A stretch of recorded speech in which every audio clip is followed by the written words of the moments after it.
भारतीय धार्मिक कहानियों में महाराज शिबी की कहानी प्रमुख है। पुरुवंश में जन्मे उसी नर देश के राजा शिबी बड़े ही परोपकारी और धर्मात्मा थे। परम दानवीर राजा शिबी के द्वार से कभी कोई खाली हाथ नहीं जाता था। प्राणियों के प्रति राजा शिबी का बड़ा स्नेह था। उनके राज्य में हमेशा सुख, शांति और स्नेह का वातावरण बना रहता था। ईश्वर भक्त राजा शिबी की चर्चा स्वर्गलोक तक होती थी। देवताओं के मुख से राजा शिबी की इस प्रसिद्धि के बारे में सुनकर इंद्र और अग्नि को विश्वास नहीं होता था। उन्होंने उसी नरेश की परीक्षा करने की ठानी और एक युक्ति निकाली। तो चलिए जानते हैं कैसे इंद्रदेव और अग्निदेव राजा शिबी की परीक्षा ली। वीडियो में आगे बढ़ने से पहले कृपया हमारे वीडियो को लाइक करके इस चैनल को सब्सक्राइब कर दीजिए। इससे हमारा मनोबल बढ़ेगा और आपके लिए ऐसी ही वीडियोस बनाने के लिए हमारा प्रयास जारी रहेगा।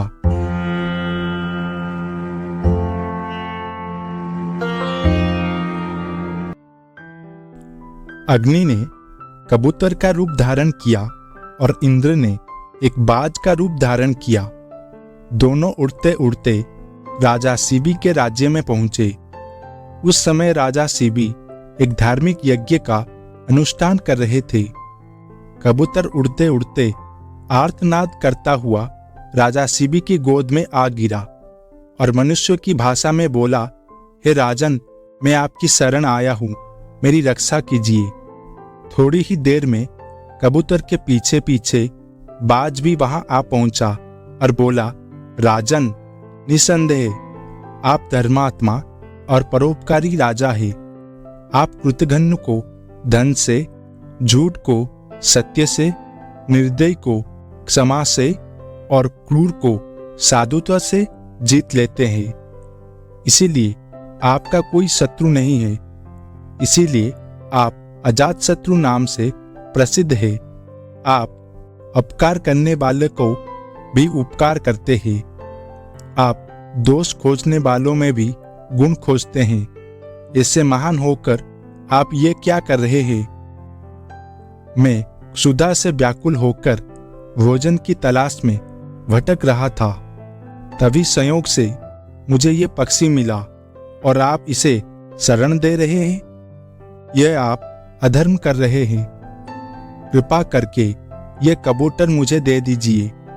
यह मेरा भोजन है। इतने में कबूतर बोला, शरणार्थी की प्राण रक्षा करना आपका धर्म है। आप इस बाज की बात कभी मत मानिए। यह दुष्ट बाज मुझे मार डालेगा। दोनों की बात सुनकर राजा शिबी बाज से बोले, हे बाज, यह कबूतर तुम्हारे भय से भयभीत होकर मेरी शरण आया है। यह मेरा शरणार्थी है। मैं अपनी शरण में आए शरणार्थी का त्याग कैसे कर सकता हूं? जो मनुष्य भय, लोभ, ईर्ष्या, लज्जा या द्वेष से शरणागत की रक्षा नहीं करते या उसे त्याग देते हैं, उन्हें ब्रह्म हत्या के समान पाप लगता है। सभी जीवों को अपने प्राण प्रिय होते हैं। समर्थ और बुद्धिमान मनुष्य को चाहिए कि असमर्थ, मृत्यु भय से भयभीत जीवों की रक्षा करे।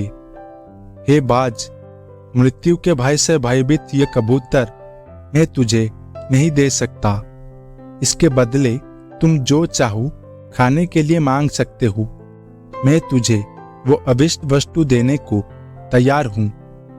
तब बाज बोला, हे राजन, मैं क्षुधा से पीड़ित हूं। आप तो जानते ही हैं, भोजन से ही जीव उत्पन्न होता है और बढ़ता है। यदि मैं क्षुधा से मरता हूं तो मेरे बच्चे भी मर जाएंगे। आपके एक कबूतर को बचाने से कई जीवों के प्राण जाने की संभावना है। हे राजन, आप ऐसे कैसे धर्म का अनुसरण कर रहे हैं जो अधर्म को जन्म देने वाला है? बुद्धिमान मनुष्य उसी धर्म का अनुसरण करते हैं जो दूसरे धर्म का हनन ना करे। अब अपने विवेक के तराजू से तौलिए और जो धर्म आपको अभिष्ट हो वो मुझे बताइए।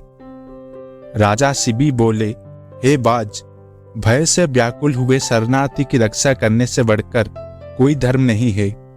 जो मनुष्य दया और करुणा से द्रवित होकर जीवों को अभयदान देता है वो देह के छूटने पर सभी प्रकार के भय से मुक्त हो जाता है। धन, वस्त्र, गौ और बड़े बड़े यज्ञों का फल यथा समय नष्ट हो जाता है, किंतु भयाकुल प्राणी को दया अभयदान कभी नष्ट नहीं होता। मैं अपने संपूर्ण राज्य और इस देह का त्याग कर सकता हूँ, परंतु इस भयाकुल पक्षी को नहीं छोड़ सकता। हे बाज, तुझे आहार ही अभिष्ट है, सो जो चाहो सो आहार के लिए मांग लो। बाज बोला, हे राजन, प्रकृति के विधान के अनुसार कबूतर ही हमारा आहार है, आप इसे त्याग दीजिए। राजा ने बोला, हे बाज, मैं भी विधान के विपरीत नहीं जाता। शास्त्र कहता है दया धर्म का मूल है, परोपकार पुण्य है और दूसरों को पीड़ा देना पाप है। अतः तुम जो चाहो सो दे सकता हूं, परंतु ये कबूतर नहीं दे सकता। तब बाज बोला, ठीक है राजन, यदि आपका इस कबूतर के प्रति इतना ही प्रेम है तो मुझे ठीक इसके बराबर तौलकर अपना मांस दे दीजिए, जिससे मैं अपनी क्षुधा को शांत कर सकूं। मुझे इससे अधिक और कुछ नहीं चाहिए। प्रसन्न होते हुए राजा शिबी ने कहा, हे बाज, तुम जितना चाहो उतना मांस में देने को तैयार हूं। यदि ये क्षणभंगुर देह धर्म के काम ना आ सके तो इसका होना व्यर्थ है। ये कहकर राजा ने तराजू मंगवाया और उसके एक पलड़े में कबूतर को बैठा दिया और दूसरे पलड़े में वो अपना मांस काटकर रखने लगे। लेकिन कबूतर का पलड़ा जहां का तहां ही रहा। तब अंत में राजा शिबी ने स्वयं उस पलड़े में बैठ गए और बोले, हे बाज, ये लो, मैं तुम्हारा आहार तुम्हारे सामने बैठा हूं।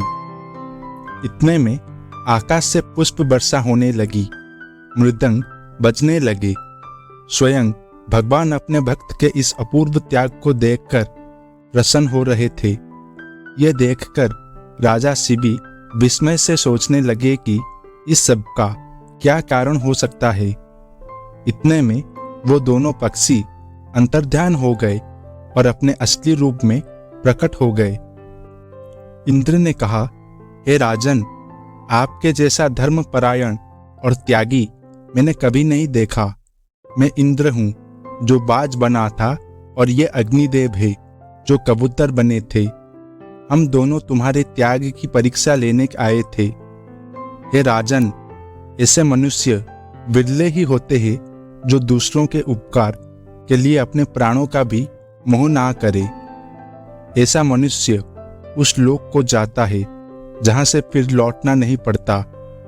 अपना पेट पालने के लिए तो पशु भी जीते हैं, किंतु अभिनंदनीय तो वही मनुष्य है जो दूसरों के हित के लिए जीता है। इतना कहकर इंद्र और अग्निदेव स्वर्ग को चले गए।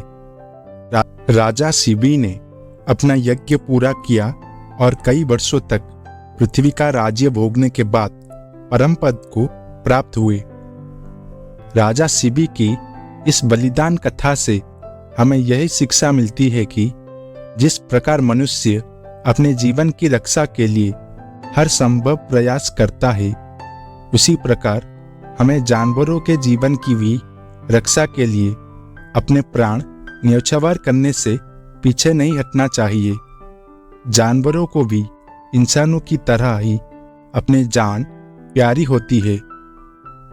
दोस्तों, भारत वो भूमि है जहां राजा शिबी और दधीची जैसे लोग अवतरित हुए हैं, जिन्होंने परोपकार के लिए अपना जिंदा शरीर दान दे दिया। और एक हम लोग हैं जो जिंदा की तो बात छोड़िए, मरने के बाद भी अंगदान नहीं करते। दोस्तों, राजा सिबी की कहानी आपको कैसी लगी कमेंट बॉक्स में आप जरूर बताइएगा। और अगर आप हमारे इस चैनल पे नए हैं तो सब्सक्राइब जरूर कीजिएगा। राधे राधे।